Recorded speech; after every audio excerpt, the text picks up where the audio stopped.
Welcome to my channel Limelight Leaks. Please share and subscribe and hit the bell icon for new updates. I said to him, "Do you remember me?" "I was just standing there," he says. "Nope." He said, "Nope." You know what I see? He said, "But, do you want to hit the ball? You out now?" I said, "Sure," and we're hitting the ball. And he was terrible. God, he wasn't hitting. Well, he had a back problem, oh boy, and he was swearing. God, he was swearing. Which I can't say here on the show, but he was swearing so much like Wedo as teenagers. And I'm laughing so hard because I'm saying on Theathar's side of the court I'm playing Denise with James Bond, and he's swearing just like I do, you know? And I'm Dean. I couldn't hit the ball back either because I was laughing so hard. Kove's one off the movie's scariest bad guys. Our highly skilled actor whose role as teacher John Kreese made. Minteth perfect movie villain.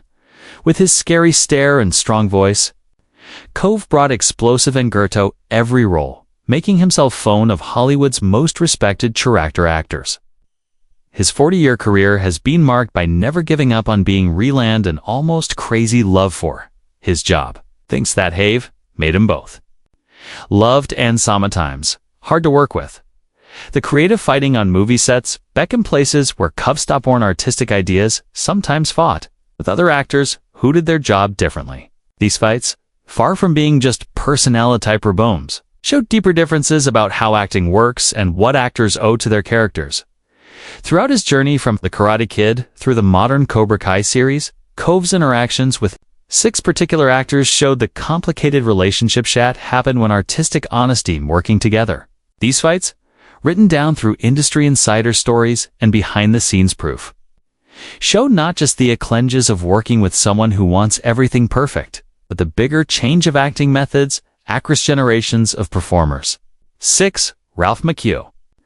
The original Karate Kid set became an unexpected place of creative writing when Martin Kove's careful approach to becoming sensei crashed into Ralph Macchio's natural performance style. Kove, drawing from his classical training and military background, threw himself completely into the character's Arma philosophy, while Macchio relied on sudden emotional responses that had helped him in his earlier televising work. Director John Avildsen later told in a film comment interview that managing these different energies required careful diplomacy. K. Martin would arrive on set. Aveen spent hours researching actual military training techniques. Avildsen remembered, while Ralph brought this wonderful innocence that couldn't be made up. The friction reached its peak during the tournament finale, where Kove questioned Macchio's interpretation of Daniel's victory celebration, feeling it hurt the seriousness of Kreese's defeat. Cinematographer James Crabe watched the dynamic closely, noting how Kove would often ask for additional takes to explore. Kreese's psychological Macchio preferred capturing moments in their first unguarded form. It was like watching 2 different schools of acting philosophy clash in real time. Crabe commented in a Variety retrospective. The underlying tension came from generational differences in approaching erect development. Quave representeth methodical, research-heavy tradition of 1970s cinema, while Macchio embodied the emerging MTV generation performers who trusted their gut feelings over in. Despite their creative adherences, both actors kept professional respect, with Macchio latter acknowledging in Empire magazine that Kove's commitment pushed everyone to make their game better, even when it felt uncomfortable. 5. William Zabka. The creative friction between Martin Kove and William Zabka came from fundamentally different interpretations for what made the Cobra Kai philosophic complete. Kove envisioned Sensei Kreese, a tragic figure shaped by war metroma, while Zabka approached Johnny Lorenz, a misunderstood teenager reflecting contemporary youth culture. This philosophical divide creates substantial tension during key scenes where their characters' relationship defined the entire dojo's atmosphere. Deducer Jerry Weintraub documented these clashes in his production notes, describing heated discussions about character motivation that would extend well beyond scheduled rehearsal times. Martin would arrive with historical literary manuals wanting to ground Kreese's teachings in authentic Kombut psychology, Weintraub revealed. In a later Hollywood Reporter interview, Felix saw Johnny as more intuitive, rebelling against authority while simultaneously flickering approval. The most significant conflict occurred during the beach party sequence, where Kove felt Zabka's portrayal lacked the disciplined daggerians that Kreese would have put into his prize student. Casting director Caro Jones witnessed several intents. Exchanges where Kove questioned Ed whether Zab could truly understood the mentor-student dynamic they were portraying. Stunt coordinator Pat Johnson observed how these artistic disagreements actually enhanced their on-screen chemistry. Their real-world tension translated into authentic conflict between the characters. Tono noted in a Premiere Magazine retrospect. The underlying struggler priested broader questions about authentic villain versus sympathetic Hintamis. Stabka later reflected in Entertainment Weekly that while Kove's intensity initially intimidated him, it ultimately taught him the difference between playing a character and becoming Ghani, even when that transformation feels dangerous. 4. Thomas Ian Griffith. Martin Kove's protective instincts, regarding his sensei. Kreese's character reached their highest point during The Karate Kid Part 3, where newcomer Thomas Ian Griffith's portrayal of Terry Silver 310 to overshadow the careful reconstruct legacy Kove had built. The veteran actor viewed Griffith's flamboyant interpretation as undermining psychological complexity he had invested in Kreese's military influence philosophy. Director John Avildsen found himself mediating between two vastly different approaches to screen villain. Martin had spent years developing Kreese's internal logic. Avildsen explained in a Directors Guild retrospective, while Thomas brought this theatrical energy that felt more like stage work than film acting. The tension became particularly acute during scenes where Silver and Kreese shared screen time, with Kove frequently requesting script modifications to preserve his character's dignity. Production designer William Cassidy witnessed numerous discussions where Kove challenged Griff to scene choices, particularly girding Silver's over-the-top mannerisms. Martin believed that authentic menace came from restraint and psychological precision. Cassidy revealed in a Production Design magazine interview. Thomas was exploring a more operatic approach that made Martin visibly uncomfortable. The conflict reached its peak during the final dojo confrontation, where Kove felt Griffith's performance overshadowed the philosophical core of what made Cobra Kai dangerous. Script supervisor Marianne Kellogg documented several instances where Kove requested line changes to maintain Kreese's psychological oath. Griffith later acknowledged in a Movie Line interview that while Kove's criticism stung initially, it forced him to find the human elements beneath Silver's grandiosity, creating a more nuanced performance than original Hawkins. 3. Sean Kanan, The Revival of Cobra Kai as a streaming series brought unexpected complications. When Sean Kanan returned as Mike Barnes, reigniting creative tensions with Martin Kove that had simmered since their brief original film encounter. Kove's decades-long guardianship of the Sensei Krisa character clashed immediately with Kanan's evolved interpretation of Barnessus, a reformed antagonist seeking redemption. Showrunner Josh Heald reeled in a Netflix behind the scene etc. that managing these veteran performers required unprecedented duplicate skills. Martin approached the scene with Kreese's complex profile intact, Heald explained. While Sean wanted to explore, Ho Barnes had fundamentally changed over 30 years. The friction intensifiering table reads where Kove would prolong dialogue that he felt compromised. Kreese's established a character consistency.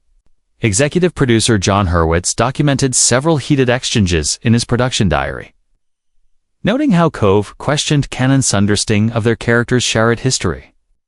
Martin felt protective of the original trilogy's legacy, Hurwitz observed. In a Vulture interview, Sean's interpretation sometimes felt like revisionist history to him. It's a mass significant confrontation accrediting the Barnes redemption arc. Filming where Kove argued that Kanan's sympathetic portrayal undermined the authentic menace that made Cobra Kai philosophically dangerous. Series writer Hadan Schlossberg witnessed TPL script conferences where both actors presented competing visions for their core actors' relationship. Cinematographer Paul Maidenbauer noted how their real-world artistic differences enhanced the on-screen tension between their characters. Kanan later reflected in a TVE Line interview that while Kove's resistance initially frustrated him, it ultimately forced me to justify every choice Barnes made, creating deeper character authenticity. To Jacob Bertrand, it's a generational divide between Martin Kove's classical training and Jacob Bertrand's contemporary acting created unexpected friction during the early seasons of Cobra Kai. Kove's mentorship approach, rooted in intensive character research and psychological preparation clash with Bertrand's instinctive method of discovering character through improvisation and emotional exploration. Series director Jennifer Salota observed this dynamics closely during Hawk's transformation. Sequences noting how Kove questioned Bertrand's choices when portraying a student influenced by Kreese's philosophy. The tension peaked during intensive training montages where Kove felt Bertrand's portrayal lacked the disciplined aggression that Kreese would demand from his students. Stunt coordinator Ken Barbett witnessed several instances where Kove would demonstrate temper technique, expecting Bertrand to replicate not just the physical moments, but the underlying mindset. Fight choreographer Janelle Janesse document how these caustic enhanced through authenticity of their scenes together. Martin's demanding approach forced Yakato dig deeper into Hawk's psychological phase, Janestra noted in a stunt professional magazine interview, creating more believable character development. The underlying conflict presented broader questions about how different generations approach character motivation and emotional authenticity. Bertrand later acknowledged in a Teen Vogue interview that while Kove's intensity initially overwhelmed him, I taught him the difference between playing emotions and truly inhabiting a character's psychological journey, even when that process feels uncomfortable. One Peyton list, Martin Kove's encounter with Peyton List during Cobra Kai represented perhaps his most complex creative challenge as her contemporary treeing. Emphasized emotional accessible over the methodical character construction that had defined his career. List's approach to portraying Tori drew from modern acting techniquest prioritized spontaneous authenticity, while Kove maintained that genuine character depth required extensive psychological preparation. Director Barbara Brown witnessed to Darius discussions where Kove questioned List's scene preparation methods, particularly during emotional intensive sequences where Tori's aggression needed to feel genuine literating. Martin would arrive having researched the psychological profiles of factual, troubled teenagers. Brown revealed in a Women in Film interview. While Peyton trusted her instincts to find Thecarax's emotional truth in themament, the philosophical divide became most apparent during scenes where Kreese manipulated Tori's vulnerabilities, with Kove feeling that List's naturalist Prakra didn't fully capture the calculated psychological manipulation he was portraying.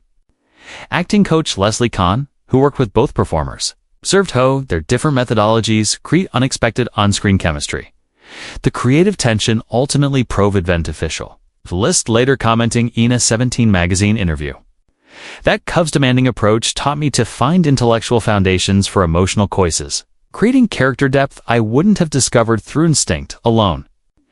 These creative battlegrounds reveal how artistic souls often emerges from friction between different approaches. Towcraft, Martin Kove's unwavering gamut to authenticity, Willie occasionally challenging for collaborators, consistently elevated the performances around him.